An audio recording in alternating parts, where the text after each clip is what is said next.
আজ পয়লা বৈশাখ। আজ ছিল মেয়ের বান্ধবীর বাড়ির নেমন্তন্ন, তাই সকাল সকালই বেরিয়ে পড়লাম। ওর বান্ধবীর বাড়ি এই প্রথম যাচ্ছি, তাই অ্যাড্রেসটা জানা ছিল না। আমরা গিয়ে গড়িয়ার শীতলা মন্দিরে নামলাম।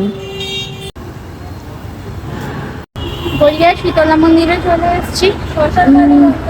মেয়ে ফোন করে ওর বন্ধুর কাছে অ্যাড্রেস জানছে, কোথায় দেখি এবার।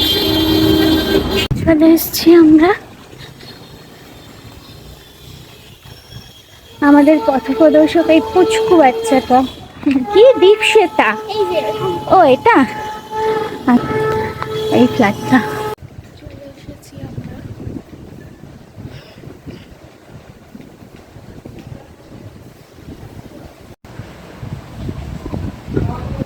সাথে সাথে খাওয়া শুরু হয়ে গেল।